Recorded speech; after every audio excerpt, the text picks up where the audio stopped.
Bismillah. Assalamualaikum warahmatullahi wabarakatuh.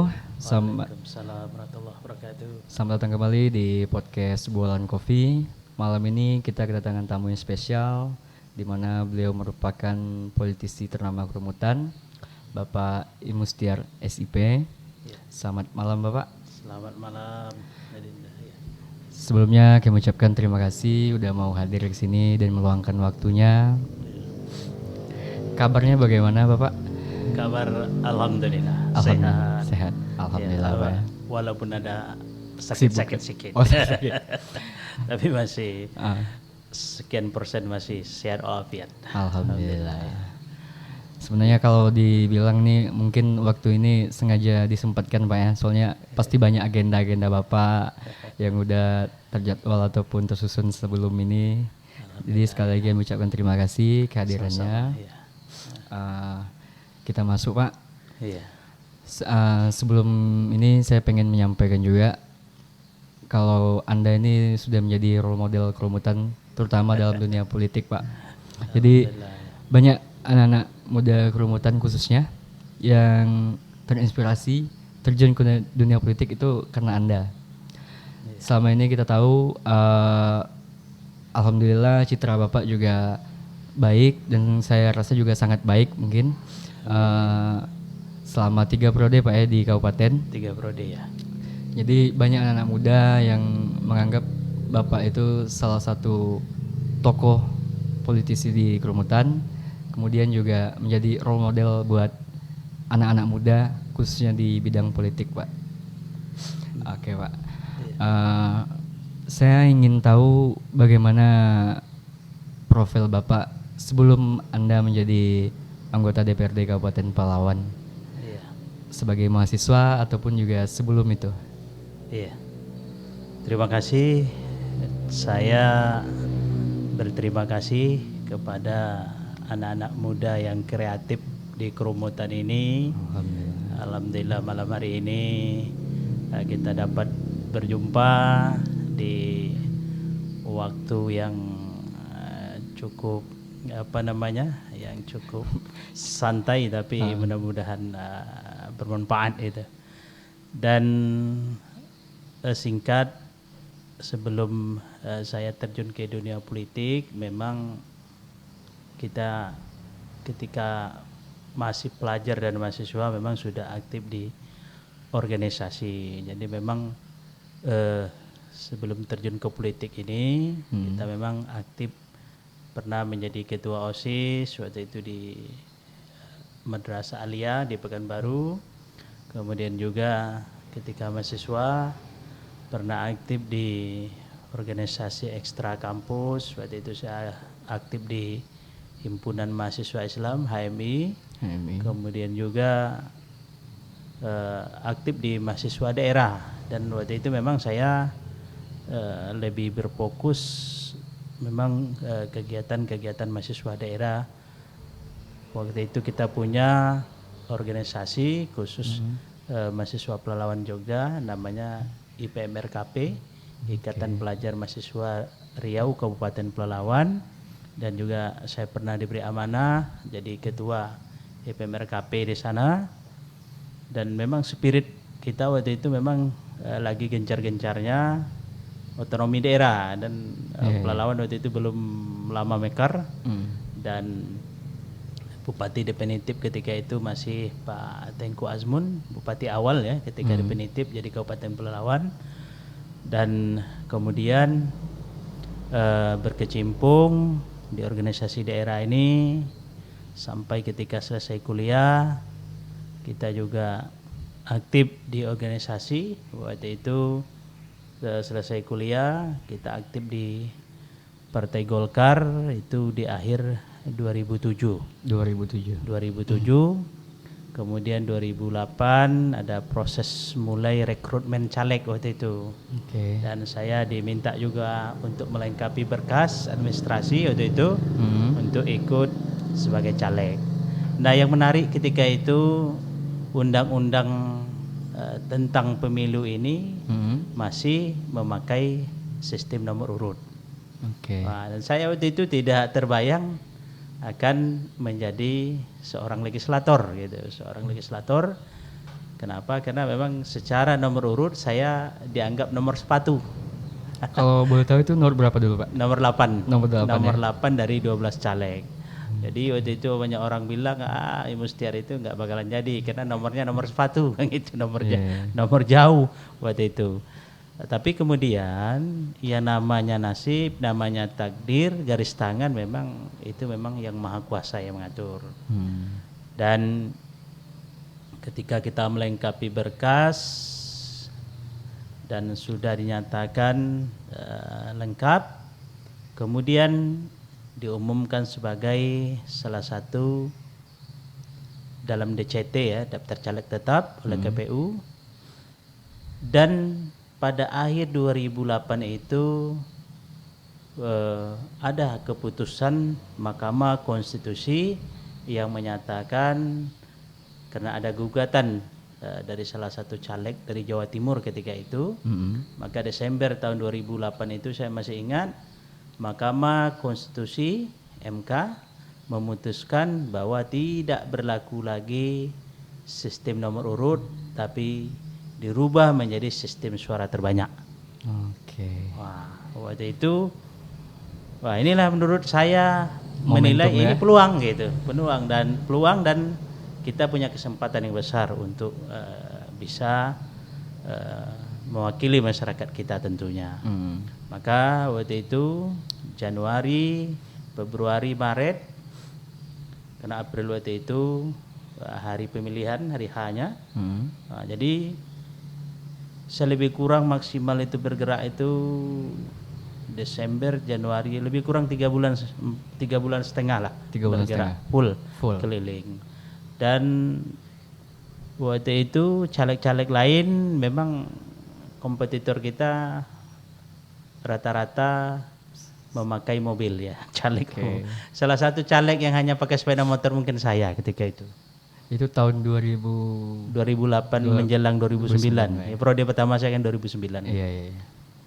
Dan akhir 2008 itu ketika keputusan MK itu ya, itulah mulai kita sosialisasi ke masyarakat, ya menyampaikan mohon doa dan dukungan. Waktu itu saya keliling, saya masih ingat, maka sampai sekarang sepeda motor saya itu tidak saya jual. Mega Pro dari rumah orang tua saya. Keliling sama istri waktu itu, keliling silaturahmi dan mungkin orang tidak percaya ketika itu.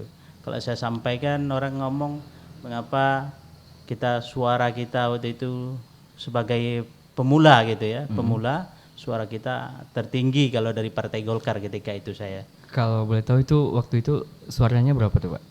Suara saya waktu itu secara suara pribadi 2163 suara. 2163 suara. Iya, tapi secara se-Kabupaten Pelawan waktu itu kalau dari Golkar saya tertinggi dari setiap dapil. Oh gitu. Ya, se-Kabupaten Pelawan juga kalau digabung dengan partai lain saya nomor ranking 2 suara terbanyak waktu itu.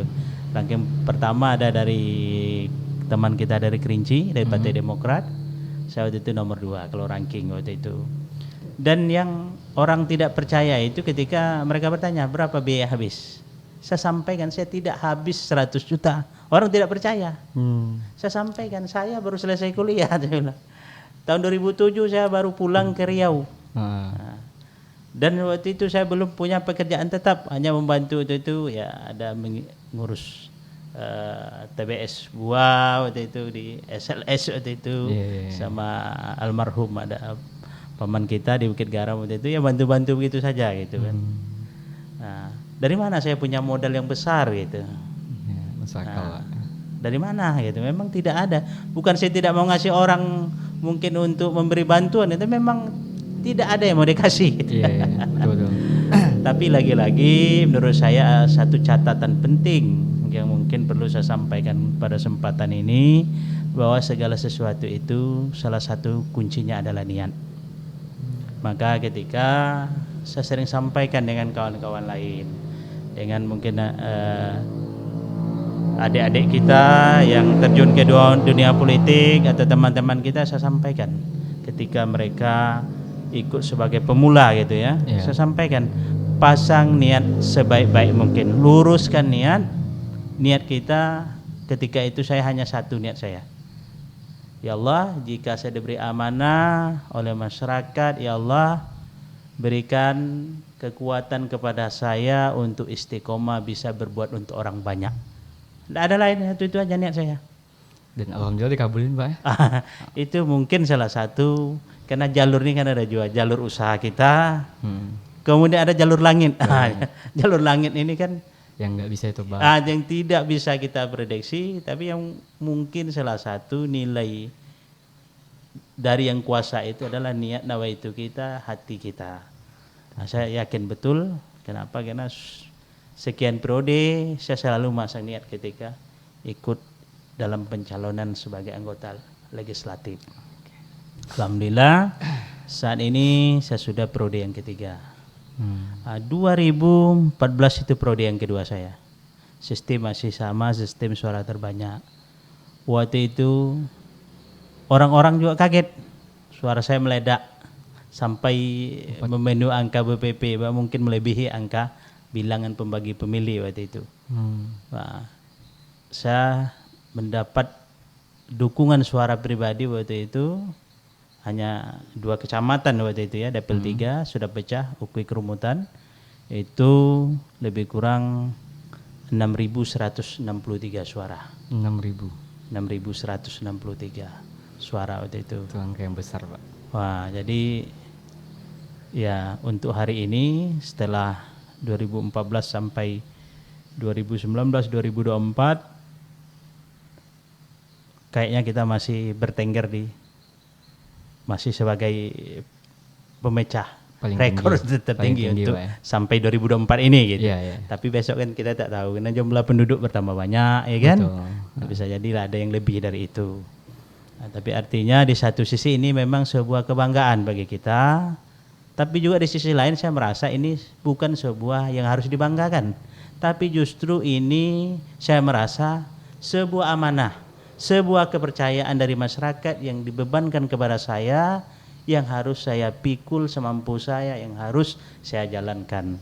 Tentunya dijalankan ini sesuai dengan kewenangan dan aturan yang ada gitu. Betul. Nah, ini jadi ketika orang ngomong gini, suara banyak ini, saya tidak merasa itu sebuah kebanggaan, tapi justru saya merasa ini sebuah kepercayaan yang harus saya pertanggungjawabkan, tentu sesuai dengan kemampuan saya. Sebagai manusia biasa kita juga pasti ada kekurangan, ada kelemahan, tentu juga sekian ribu orang tidak mungkin akan bisa kita puaskan, karena tentu setiap orang memiliki sifat, karakter yang berbeda-beda itu. Tapi semampu kita sesuai dengan aturan ya kita akan respon, akan kita coba untuk melaksanakan yang sesuai kemampuan kita. Jadi begitu. Iya. Iya. Ini Pak, saya coba agak tarik ke belakang sedikit Pak ya. Iya. Tadi mengenai Bapak lulus kuliah di... Ini boleh saya minum ya? Ayo Pak, silakan.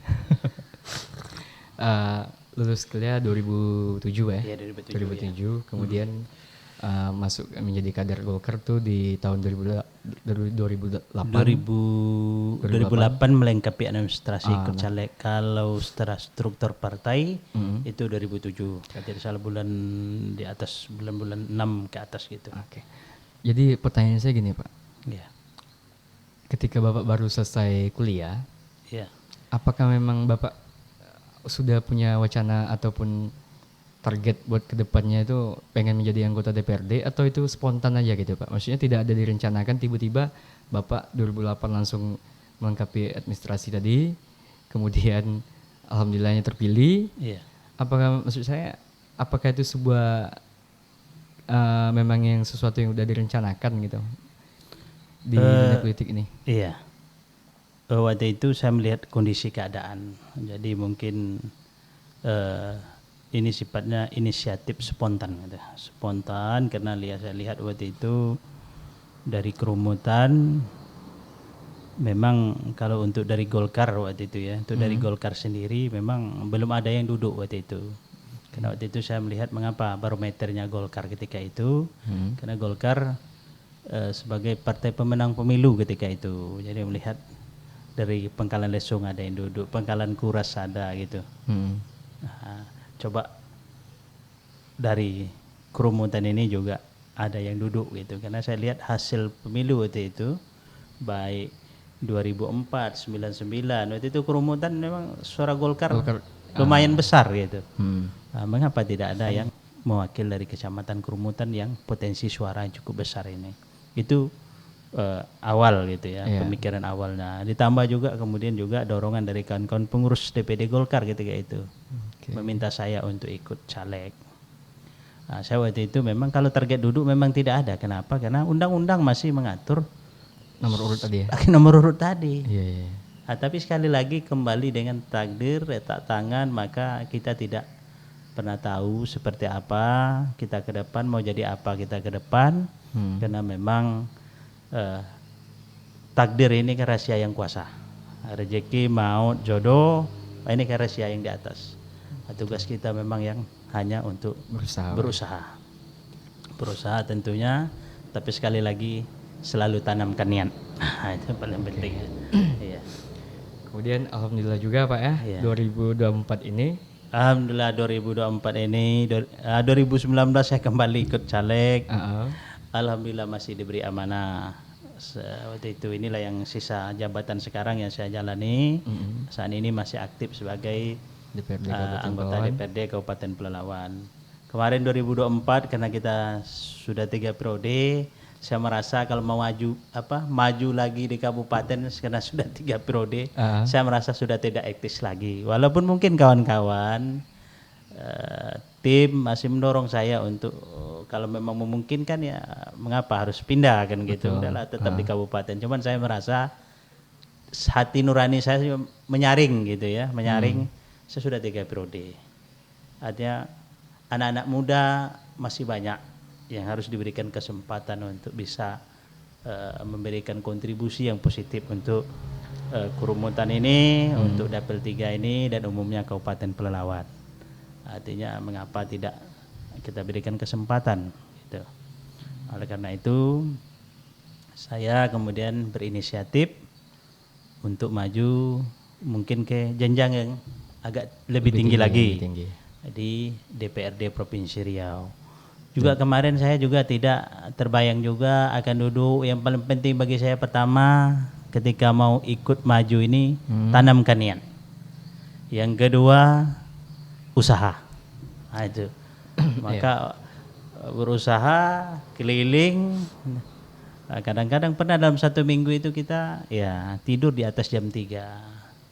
Tapi ya inilah risiko karena jarak itu. Kalau kabupaten hanya 2 kecamatan yang harus kita jalani, Kerumutan dan Ukui. Tapi kalau sudah bicara provinsi harus 2 kabupaten yang harus kita bersosialisasi gitu. Untuk memperkenalkan diri, untuk menyampaikan permohonan doa dan dukungannya. Nah, ini makanya memang luar biasa pengalaman 2024 kemarin. Kita keliling ke berbagai tempat, berbagai kecamatan yang ada di 2 kabupaten, terutama Pelalawan dan Siak. Alhamdulillah dari hitungan suara KPU kita di ranking 1 dari Partai Golkar untuk Dapil 6 Pelalawan Siak. Kalau secara ranking suara dari 2 kabupaten ini, Dapil 6 ini kita di ranking 2 suara terbanyak pribadi. Ranking 1 dari PDIP, ranking 2 dari Golkar. Kita ya. Di Golkar alhamdulillah kita urutan suara terbanyak 1. Ya mungkin ini karena doa orang banyak, karena keikhlasan dukung dari masyarakat. Oleh karena itu tentu pada kesempatan ini bagi penonton yang menyaksikan acara kita pada malam hari ini, yang sudah memberikan amanahnya, yang sudah memberikan hak suaranya, saya mengucapkan ribuan terima kasih yang tidak terhingga melalui kesempatan ini. Saya tidak bisa membalas kebaikan masyarakat, doanya, dukungannya, hanya Allah SWT lah yang akan membalas segala niat baik dan dukungannya. Demikian juga bagi saya ya kembali ke niat awal, mudah-mudahan tetap istiqomah bisa berbuat untuk orang banyak. Itu. Ini koreksi saya kalau saya salah Pak ya. Iya. Jadi Anda ini menjadi DPRD provinsi pertama yang dari Kerumutan, Mm. iya kan? Iya. Oke. Mungkin juga kalau di bagian Pelalawan beberapa kecamatan kesininya, mungkin kalau secara geografis kita ini kan berada di bagian Pelalawan bagian selatan gitu. Iya. Mungkin juga ya yang tinggal di Pelalawan bagian selatan ini secara geografis mungkin kita juga yang perdana ini di provinsi. Oh gitu, yang Iya, pertama Pak ya? Iya. Setelah Mekar jadi Kabupaten Pelalawan Iya, gitu ya. Yang tinggal gitu ya. Iya. Itu jadi dari rangkaian perjalanan Bapak tadi mulai dari kuliah, terus ketika sudah sekarang juga alhamdulillah baru terpilih menjadi DPRD provinsi. Iya. Kalau secara spiritualnya gitu Pak, mungkin apa yang bisa Bapak ambil hikmahnya gitu Pak? Maksudnya perjalanan spiritual yang udah Bapak lewati gitu kan, pasti sangat banyak. Iya, iya. Hikmahnya mungkin atau memang mungkin gitu Bapak merasa memang harus berjuang untuk rakyat lagi gitu kan. Iya, iya. Alhamdulillah maksud saya sejauh ini Bapak di kinerja Bapak di khususnya di Kecamatan Kerumutan sebagai perwakilan Kecamatan Kerumutan Ukui Iya. itu udah baik Pak. Jadi maksud saya ketika Bapak maju lagi di provinsi, apakah itu memang karena memang masih ada tugas yang harus saya kerjakan lagi gitu untuk orang banyak gitu Pak? Iya. Iya, karena memang itu sudah menjadi komitmen dalam hidup kita gitu. Intinya sekali lagi ya, komitmen kita bagaimana bisa bermanfaat untuk orang banyak. Bermanfaat ini kan banyak artinya gitu. Termasuk ketika saya maju ke provinsi, saya ingin khususnya Kerumutan, khususnya juga ya Dapil 3 ini, Ukui Kerumutan dan umumnya Kabupaten Pelalawan, terutama yang yang sudah memberikan hak-hak suara kepada kita, saya ingin memang merasa ingin berbuat lebih banyak lagi gitu. Jadi bukan hanya satu sisi. Di kabupaten ada perwakilan kita, ditambah lagi tentu nanti di provinsi. Saya membayangkan itu ada porsi di kabupaten yang bisa penyalur aspirasi dari masyarakat kita yang tinggal di sini. Kemudian juga ada di provinsi perwakilan kita yang juga bisa memberikan kontribusi juga. Bayangkan kalau ada tadinya hanya satu jalur, ibaratnya hanya bersumber dari APBD kabupaten, harapan kita juga nanti bisa disondingkan lagi dengan bersumber dari APBD provinsi. Jadi ada dua arah itu, provinsi dan kabupaten. Nah, harapan saya memang saya ingin merasa ingin berbuat lebih banyak lagi. Nah, kalau kabupaten mungkin hanya 2 kecamatan gitu kan. Tapi provinsi ini nanti kita ingin kabupaten yang secara umum gitu kan, apalagi daerah-daerah kita yang sudah memberikan suaranya amanah yang besar, tentu ini juga menjadi pertimbangan khusus bagi kita. Nah, ini nanti harapan saya ya, itu tadi. Saya merasa ada yang belum selesai gitu. Saya merasa ada yang harus dilakukan lagi Pak ya. Diperjuangkan lagi ya, bukan hanya satu sumber tapi 2 sumber. Kabupaten dan provinsi. Nah, inilah mudah-mudahan ya sama-sama berdoa, kita mudah-mudahan kami ya saya pribadi masih bisa berbuat lagi untuk masyarakat kita. Ini harapan saya. Kemudian ini lagi Pak, mumpung ada Bapak sini, jadi bisa diklarifikasi gitu kan? Iya. Ada beberapa info ataupun mungkin kabar-kabar burung mungkin Pak disebutnya Pak. Iya. Kalau bahwasanya Bapak bakal ikut kontestasi pilkada Kabupaten Pelalawan di tahun 2024 ini, itu benar atau tidak gitu Pak? Iya. Jadi untuk ikut secara pribadi untuk saat ini saya merasa belum siap. Pertama kita baru selesai berjuang ya. Tadi sampaikan ada yang kita dalam 1 minggu tuh di atas jam 3 ini ya untuk meyakinkan masyarakat gitu. Ditambah mungkin dari sisi lain juga saya merasa belum mencukupi untuk ikut dalam kontes pilkada tahun 2024 ini gitu. Tentunya juga nanti kita perlu juga minta pendapat dari keluarga mengizinkan atau tidak, tapi kebanyakan belum mengizinkan. Maka saya mungkin untuk 2024 ini saya merasa untuk saat ini belum siap untuk ikut dalam kontestasi ya Tapi kalau pilkada 2024 ini. Tapi kalau secara tawaran pasti udah ada kan Pak ya? Maksudnya saya yakin dengan suara Bapak dan kredibilitas Bapak yang selama ini, saya yakin maksudnya banyak yang sudah menghubungi Bapak buat dijadikan tandem gitu. Tawaran ada, ya, kalau tawaran saya tidak menapik itu memang ada dari apa namanya dari calon-calon gitu ya, dan calon saya tak sebutkan di sini tawaran calon. Cuman kan tentu mereka kan kembali pertimbang ke kita gitu. Tentu banyak hal yang harus dipertimbangkan, mungkin dari sisi mungkin kos politik ya kan, mungkin dari juga sisi apa namanya kesiapan kita untuk secara lahir batin gitu untuk ini meyakinkan masyarakat. Saya merasa itu saat ini belum siap. Oke. Tapi tidak tahu entahlah takdirnya. Tapi kalau untuk saat ini saya merasa belum siap untuk itu.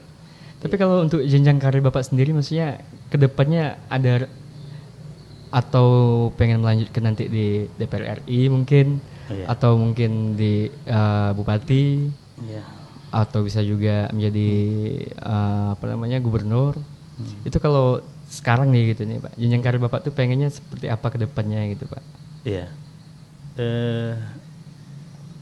Semua kita tentu apa namanya mungkin punya cita-cita gitu ya, punya cita, tapi kita juga tentu harus apa namanya lebih realistis lagi untuk ini gitu, untuk melihat situasi kondisi. Nah, kalau situasi kondisi memungkinkan ya mengapa tidak ya. Tapi kalau memang situasi kondisinya tidak memungkinkan ya kita tentu ada pilihan. Ada plan A, ada plan B, ada plan C. Ketika plan A ini tidak mungkin kan kalau kita paksa juga ya patah arang kita. Maka mungkin ya alternatifnya plan B gitu. Ketika ini gagal juga kita harus punya plan C. Tapi kalau kita gagal semua ya berarti belum nasib kita. Kita hanya bisa berencana, kembali lagi yang kuasa yang akan menentukan gitu. Karena ya garis takdir tadi. Saya percaya itu takdir ini. Sama ini juga Pak. Alhamdulillah kan Bapak udah punya pengalaman 3 periode di kabupaten Pak ya. 2024 kemarin tuh banyak anak-anak muda juga yang maju di kabupaten, ya caleg-caleg, terus kemudian yang ini info yang saya dengar nih Pak, banyak yang menghabiskan dana ratusan juta bahkan ada miliaran gitu Pak. Sementara Bapak yang awal Bapak maju di 2008-2009 itu 2009 Pak ya? Iya 2009. Itu kata Bapak tadi 100 juta pun tidak sampai gitu. Iya betul. Jadi maksudnya bagaimana nih Pak? Pesan Bapak buat anak muda yang pengen terjun ke dunia politik, karena jujur Pak, di generasi saya selalu dibayang-bayangi ketika ingin terjun ke dunia politik itu kos politiknya tuh kos politik yang sangat besar katanya. Kita selalu dihantui dengan seperti itu. Jadi maksud saya ketika banyak anak muda yang punya impian terjun dunia politik, pada akhirnya mengubur impian tersebut gitu. Karena tidak yang mereka tahu ya kos politiknya itu besar sekali gitu Pak.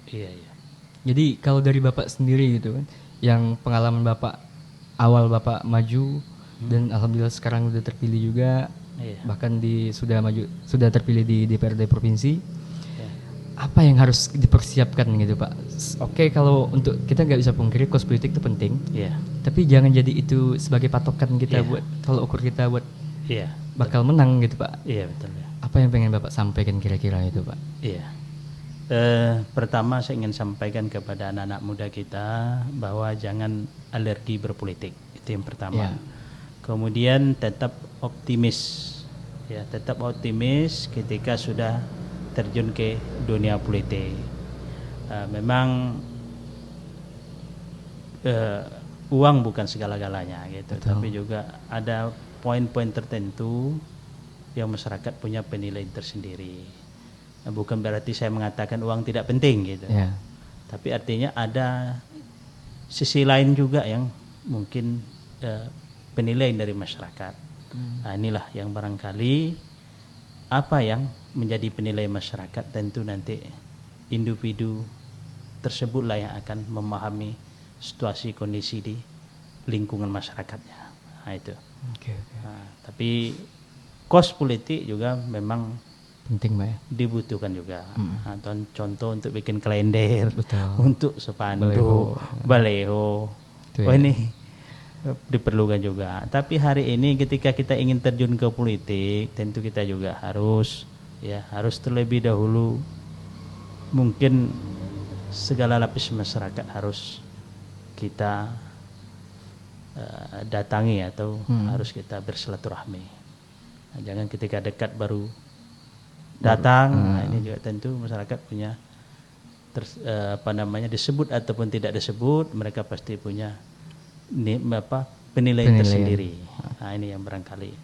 Dan paling penting modal utama untuk anak-anak muda ketika berpolitik, jangan pernah kita bersifat angkuh, jangan pernah kita bersifat sombong, walaupun mungkin kita punya segudang ilmu pengetahuan, punya segudang pengalaman, tapi ketika berada di tengah-tengah masyarakat, masyarakat tidak menilai sejauh mana tinggi ilmu kita, sejauh mana pengalaman kita.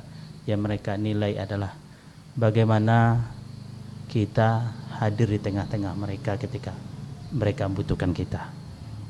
Dan ketika sudah kita membatasi diri, kita sudah merasa hebat, angkuh, sombong, justru dengan itulah yang akan membuat kita jatuh dengan sendirinya. Itu juga bagaimana sejarah antara Yang Maha Kuasa, antara Sang Pencipta dengan iblis. Iblis itu bukannya tidak memiliki ilmu, bukan tidak memiliki kemampuan, bahkan dia ketika di surga, dia adalah raja dari seluruh malaikat. Namanya waktu itu sebelum dia diusir dari surga namanya Azazil. Azazil namanya. Nah, tapi satu, dia hanya merasa lebih hebat dari Adam. Saya diciptakan dari api, Adam diciptakan dari tanah. Apa hebatnya Adam? Ketika malaikat seluruh sujud disuruh, Allah berfirman suruh sujud, iblis tidak mau. Karena kesombongannya itu yang menjatuhkannya. Padahal bukan tidak berilmu, paling raja daripada seluruh malaikat, paling alim. Nah, inilah barangkali ini kan contoh ya. Betul, kalau kita belajar secara sejarah bagaimana agama mengajarkan kepada kita. Betul. Dan itu juga nyata dalam kehidupan kita bermasyarakat. Ketika kita angkuh, sombong, orang tentu akan merasa tidak nyaman ketika berada di dekat kita. Mereka tentu merasa tidak merasa ada batas gitu, ada batas, sehingga tentu ini yang akan menjadi nilai negatif bagi masyarakat terhadap kita. Oleh karena itu, anak muda jangan alergi berpolitik. Sebelum terjun politik, tentu seluruh lapisan harus kita datangi, dalam arti kita harus bergaul, kemudian ya dalam konteks menjalin silaturahmi, kemudian juga modal juga memang butuh, tapi modal bukan segala-galanya. Kemudian juga sekali lagi jangan pernah kita sombong, jangan pernah kita angkuh ketika kita merasa punya ilmu, punya pengalaman, jangan. Yang paling penting adalah kita hadir di tengah-tengah mereka ketika mereka membutuhkan kita. Saya pikir itu yang paling poin penting yang pesan saya kepada seluruh anak-anak muda kita yang ingin terjun ke politik. Terakhir, perkuat relasi. Nah, itu poin penting. Relasi di politik itu penting. Kenapa? Karena ini berkaitan dengan juga bagaimana kita berkomunikasi nantinya ketika kita berada di internal partai, berada di kelembagaan ini penting gitu. Ya, Saya pikir itu ini. itu penting Pak ya. Ya pentingnya. Jadi ada unsur-unsur yang tadi tidak boleh dilewatkan dan harus dijaga. Iya betul. Jadi itu teman-teman, buat teman-teman yang kalau misalkan pada tahun 2029 ke depan ingin maju, itu tadi pesan dari beliau bagaimana kita sangat pentingnya menjaga adab ya Pak ya, intinya Pak ya, poinnya Pak ya. Iya salah satu itu. Adab, menjaga relasi agar bagaimana ketika masyarakat nanti memberikan penilaian terhadap kita tidak dianggap ketika ingin suara baru kita datang gitu Pak ya. Betul ya. Oke. Dan ini Pak ada terakhir mungkin Pak ya. Iya. Ada pertanyaan titipan. Iya. Bagaimana respon Bapak gitu terhadap ada warga kita Pak, warga kita yang di Kelumutan ini yang baru-baru ini juga mengalami kasus penipuan. Iya. Itu tentang apa tuh Pak? Kasus guru honorer ya. Jadi itu kalau saya tidak salah Pak, itu hampir mengalami kerugian puluhan juta rupiah gitu Pak. Iya. Jadi bagaimana tanggapan Bapak atau respon Bapak agar kedepannya tidak terjadi lagi kejadian seperti ini gitu Pak? Iya. Kita ikut prihatin, kemarin kita membaca di berita baik media online juga media cetak tentang kasus ini yang terus bertambah korbannya ya. Kemarin terdata ada 34 kalau tidak salah. Ya, informasi terbaru bertambah lagi. Iya. Kita cukup prihatin ya dengan situasi kondisi seperti itu, karena yang dikorbankan juga adalah para guru-guru kita yang sudah mengabdi, hanya mungkin ingin lebih sejahtera gitu ya. Ingin lebih sejahtera, maka datanglah kelompok oknum yang mencoba meiming-imingi. Oleh karena itu pesan saya ke depan,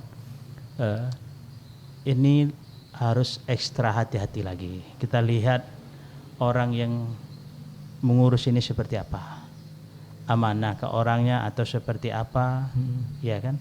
Pun kalau ada seandainya, saya pikir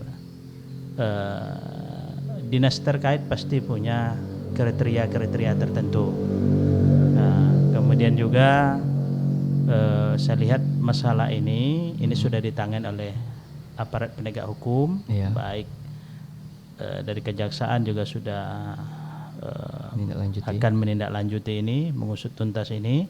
Kemudian dari juga statement dari Kapolres juga sama, kemudian juga dorongan dari Bupati juga sama untuk mengusut tuntas permasalahan ini. Dan harapan saya untuk ke depan kepada para pahlawan tanpa tanda jasa, guru-guru kita yang ada di kecamatan kita ini, tolong hati-hati lagi, jangan mudah percaya begitu saja. Pastikan dulu informasinya positif atau tidaknya. Apalagi berkaitan dengan uang kalau sudah hilang ya orang akan susah kembalikan gitu. Ini bukan perkara mudah gitu. Oleh karena itu ini pesan saya, hati-hati lagi ke depan dan pastikan betul orang yang mengurus tersebut. Saya pikir itu pesan saya, dan paling kita juga ya cukup prihatin dengan kejadian ini, ya ikut sedih lah. Kenapa? Karena saya yakin guru-guru yang mengabdi itu dalam keadaan mungkin tidak ada, berusaha mengusahakan ada supaya mereka bisa harapannya lebih sejahtera lagi. Tentu ketika sudah diangkat honorer, ya harapan tentu juga mungkin tunjang atau gajinya juga tentu lebih memadai ya gitu. Ini juga mudah-mudahan ya ini masalah ini bisa ditangan secepatnya oleh para aparat penegak hukum. Memang kita ini Pak, apalagi sekarang media sosial sangat kencang juga Pak. Iya betul. Penipuan juga bukan cuma terjadi di secara nyata ini, tapi di media sosial juga banyak Pak. Dan juga banyak juga korban-korban kita orang Kelumutan. Iya betul. Jadi memang benar kata Bapak tadi, kita harus lebih hati-hati lagi ke depannya. Harus lebih waspada Pak ya. Betul, waspada. Lebih waspada. Jangan terlalu mudah percaya Pak ya. Jangan mudah percaya. Iya. Oke, mungkin itu aja Pak Iya. untuk podcast kita malam ini Pak. Iya. Dan saya juga ingin menyampaikan secara pribadi Iya. terima kasih sudah menyempatkan waktunya Iya. dan terima kasih juga sudah memberikan kami suatu harapan gitu Pak. Iya, Maksudnya betul. kalau dalam filsafat tuh mungkin ada utopia gitu. Iya, iya, Jadi selama ini mungkin anak-anak sukses saya tuh tidak sampai pemikirannya Iya. untuk maju mungkin jadi anggota DPRD. Iya. Tapi dengan adanya Bapak dan juga dengan sudah terpilihnya Bapak selama 3 periode dan alhamdulillah sekarang terpilih lagi di DPRD provinsi, itu semakin menambah harapan kami, Iya. Oke. memberikan kami mimpi yang baru gitu Pak. Iya. Yang mungkin selama ini mungkin kalau tidak ada Bapak mungkin penggagasnya itu bakal lama gitu Pak. Iya, iya, betul. Jadi saya ucapkan terima kasih. Iya. Terima kasih buat banyak hal gitu, kontribusi Bapak, kinerja Bapak, dan saya juga harus bilang di sini teman-teman, alhamdulillah selama saya membuat kegiatan entah itu berupa seni ataupun olahraga, beliau ini selalu support dalam segi finansial ataupun segi tenaga yang mungkin pikiran juga. Jadi beliau ini sangat memperhatikan lah, apalagi khususnya untuk generasi generasi muda yang memiliki kreativitas. Jadi itu salah satu ungkapan terima kasih mungkin saya mewakili teman-teman yang pelaku seni juga Pak. Iya. Terima kasih banyak buat Iya. kontribusi Bapak sama ini. Iya, iya. Kemudian ada pesan terakhir kalau boleh. Oke, apa Pak? Jadi pesan terakhir bagi kita semuanya, satu juga ini yang saya patrikan di dalam diri saya, bahwa segala kegiatan yang kita lakukan di awal tadi saya sudah kupas, diawali dengan niat, dan niat ini supaya menjadi ibadah. Mengapa demikian? Ini erat kaitan dengan kerja yang saya lakukan hari ini. Ketika saya memperjuangkan memperjuangkan jalan, saya niat ya Allah, mudah-mudahan jalan ini bisa terbangun. Mengapa ini saya lakukan? Supaya bernilai ibadah. Nah, bernilai ibadah ketika jalan itu baik, bagus, dilewati orang banyak, selagi itu bisa menyenangkan hati orang untuk melewati, mudah-mudahan itu menjadi amal ibadah mengalir terus. Amin. Untuk kita. Ya. Ketika kita memperjuangkan masjid, juga membantu memperjuangkan masjid seperti mungkin di Bukit Pasar Induk, ya kan? Ini juga kita awali Allah, jika ini berhasil juga ini bisa terwujud ya Allah, mudah-mudahan menjadi amal ibadah. Mungkin orang ibadah di sana, sholat dan sebagainya, berdoa di sana, mudah-mudahan kita juga menjadi amal ibadah kita. Nah, demikian juga adik-adik anak-anak muda kita. Hari ini kita walaupun mungkin baru bisa mungkin melaksanakan sebuah event gitu, tapi ketika ini niatnya kita baik, bisa menjadi hiburan untuk orang banyak, kemudian ada nilai edukasinya gitu di sana, nilai pendidikannya ada, insya Allah akan juga menjadi amal ibadah. Nah, jadi dua kita dapat, di dunia kita bisa bermanfaat untuk orang banyak, masyarakat banyak, dan di akhirat juga menjadi amal ibadah. Yakinlah segala kebaikan itu pasti akan menghasilkan sesuatu yang baik juga. Maka kita awal ini. Ini pesan saya. Mudah-mudahan ini juga bisa anak-anak muda, seluruh di kerumutan dan pelalawan umumnya, mari kita awali dengan niat baik supaya sesuatu karya kita, suatu pekerjaan kita mudah-mudahan bisa bernilai ibadah, bermanfaat dunia dan juga bermanfaat di akhirat. Barangkali itu. Ya, terima kasih ya. Itu pesan yang sangat luar biasa dari Bapak Imustiar. Mungkin itu saja Pak untuk malam ini Pak. Karena masih banyak sebenarnya yang pengen disampaikan juga gitu kan. Insyaallah dan next time kita sambung lagi ya. Amin. Oke. Jadi itu saja teman-teman, kurang lebih kami maaf. Wassalamualaikum warahmatullahi wabarakatuh. Waalaikumsalam warahmatullahi wabarakatuh. Terima kasih. Oke, siap.